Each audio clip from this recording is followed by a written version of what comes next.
सोमवार को red fort के सामने हुंडई एक i20 कार में एक विस्फोट होता है और विस्फोट इतना भयंकर होता है कि आसपास की दुकानों तक के शीशे भी टूट जाते हैं।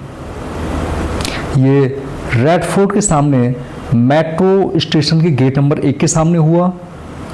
हमारे सूत्रों के अनुसार इसमें 11 व्यक्तियों की मृत्यु हुई और 24 व्यक्ति पूरी तरह इंजर्ड भी हुए। इस हादसे में शव सड़कों पर बिखर गए, कुछ की आंतें बाहर आईं, कुछ का अन्य शरीर के टुकड़े बिखर गए और जैसा कि कई वीडियोस में दिखाया जा रहा है कि एक व्यक्ति का शव कार से टकराया हुआ भी पड़ा हुआ है। यूपी से भी 3 व्यक्ति इसमें थे जिनकी मृत्यु हुई, जिनमें अमरोहा के अशोक सिंह व नौकेश और श्रीवस्ती के दिनेश कुमार भी थे। और इंजर्ड व्यक्तियों में भी उत्तर प्रदेश के 3 व्यक्तियों के नाम हमारे पास हैं, जिनमें देवरिया के शिवा, आगरा के पप्पू और गाजियाबाद के मोहम्मद दाऊद का नाम भी इसमें आता है।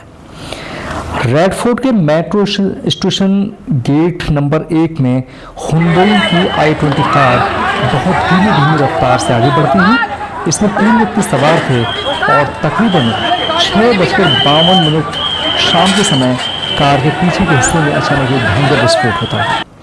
धमाका इतनी जोर से था कि आसपास की दुकानों के शीशे टूट गए। उस कार जो कि i20 थी, उसके आसपास में जो 3 कारें थी वो भी पूरी तरह नष्ट हुई और इसकी चपेट में जितने व्यक्ति हैं वो भी पूर्णतः मृत्यु को प्राप्त हुए और काफ़ी व्यक्ति हमारी सूचना के अनुसार इंजर्ड भी हुए हैं। गृह मंत्री अमित शाह व सीएम रेखा गुप्ता ने इंजर्ड व्यक्तियों से मीटिंग की। मीटिंग करने के बाद में उनके विषय में जाना। सीसीटीवी फुटेज में सफ़ेद i20 कार पार्किंग से बाहर आती हुई दिखती है। इसमें एक आतंकी डॉक्टर मोहम्मद उमर के होने का पूर्णतः शक है और ये शक उस समय भी पूर्णतः विश्वास में चेंज हो जाता है जब उस आतंकी का चेहरा सामने आता है। जम्मू कश्मीर में अधिकारियों के हरियाणा के फरीदाबाद से उत्तर प्रदेश के लखनऊ तक अभियान के माध्यम से 2900 केजी विस्फोटक बरामद किया था। डीपी की विशेष सूत्रों के अनुसार डॉक्टर उमर इसी कार से 2.5 से 3 घंटे तक बैठा भी रहा। अब या तो वो किसी का इंतजार कर रहा था या फिर वो किसी के आदेश का इंतजार कर रहा था, या ये भी संभव है कि वह व्यक्ति जिस रास्ते में उसने विस्फोट पैदा किया, जो कि रेड फोर्ट के रास्ते सामने चांदनी चौक में जाता है जहां काफ़ी जाम रहता है, और शाम के समय या तो वह अत्यधिक जाम के होने का इंतजार कर रहा था जिससे कि अधिक से अधिक व्यक्ति मौत को प्राप्त हों। जब अल-फलाह यूनिवर्सिटी में अधिकारियों का छापा पड़ा और तकरीबन उसके 15 मिनट बाद यह हादसा हुआ। सूत्रों के मुताबिक डॉक्टर उमर इसी यूनिवर्सिटी में पढ़ाता था। अब प्रश्न ये सामने आता है कि क्या ये एक बड़ा षड्यंत्र है? क्या इस षड्यंत्र के सूत्र पाकिस्तान से जुड़े हुए हैं या फिर हमारे देश ने जो ऑपरेशन सिंदूर किया था, पाकिस्तान ने उसका ये कोई रिवेंज किया है?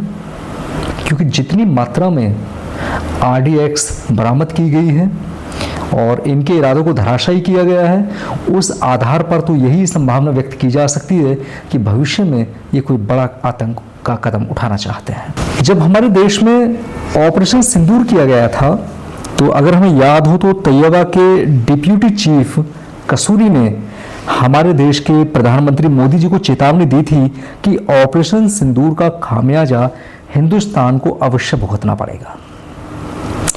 उसने ये भी कहा कि जिन डैम और दरियाओं को तुमने रोका है ये भी हमारे होंगे और हम ईंट का जवाब पत्थर से देंगे। आप ये ना सोचें कि पाकिस्तान शांत है या चुप बैठ गया है। तो क्या हम ये जो षड्यंत्र हुआ, ये जो विस्फोट हुआ है और जितनी RDX हमारे देश में बरामद हुई है, क्या इसको पाकिस्तान का षड्यंत्र के एक रूप में देख सकते हैं? क्योंकि हमारी टीम ने, ATS टीम रही हो या अन्य कोई भी प्रकार की हमारे देश की टीम हो, उन्होंने अपने काफ़ी बुद्धिमानी का प्रयोग करते हुए इनके इस षड्यंत्र का पर्दाफाश किया, जगह जगह से इनको अरेस्ट किया और उनके नंबर्स और उनके ग्रुप को ट्रेस करते हुए इन सबको एक एक कर कर अरेस्ट किया जा रहा था। अभी सोमवार की सुबह ही उत्तर प्रदेश के लखनऊ से शाहिना शाहिद नाम की एक युवती को गिरफ्तार किया गया, जिसके पास में AK-47 थी और कई ऐसे आतंकवादी पाकिस्तान के संगठनों के साथ जुड़ने का भी दावा होता था। वहीं जहां फरीदाबाद से इतनी RDX बरामद की गई, उनको भी अरेस्ट किया गया। इससे पूर्व भी हमारे देश में काफ़ी गिरफ्तारियां होती रही हैं, जिनका विवरण मेरी सूचना के मुताबिक कुछ इस प्रकार से है। 15 सितंबर को उत्तर प्रदेश ADS ने सहारनपुर आतंकी को गिरफ्तार किया। जांच में पता हुआ कि उसका तकरीबन 4000 व्यक्तियों से संपर्क था, जो कि उसके फ़ोन के माध्यम से ट्रेस किए गए और पाक से सूचना उसको कंटिन्यू दी जाती थी कि वो बड़े से बड़ा विस्फोट का कदम भारत में उठाए।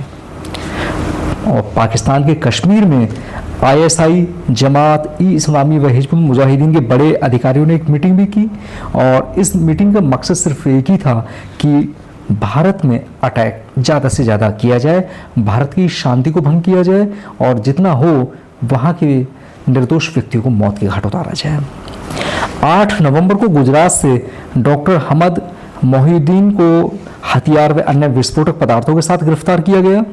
डॉक्टर के फ़ोन से अन्य उत्तर प्रदेश के आज़ाद शेख, मोहम्मद सुहैब व मोहम्मद खान को भी गिरफ्तार किया गया था। वहीं 11 नवंबर को 2900 केजी विस्फोटक बरामद किया गया और 2 व्यक्तियों को गिरफ्तार भी किया गया, जिनको एक उत्तर प्रदेश के लखनऊ से और दूसरों को जो है फरीदाबाद से गिरफ्तार किया गया था।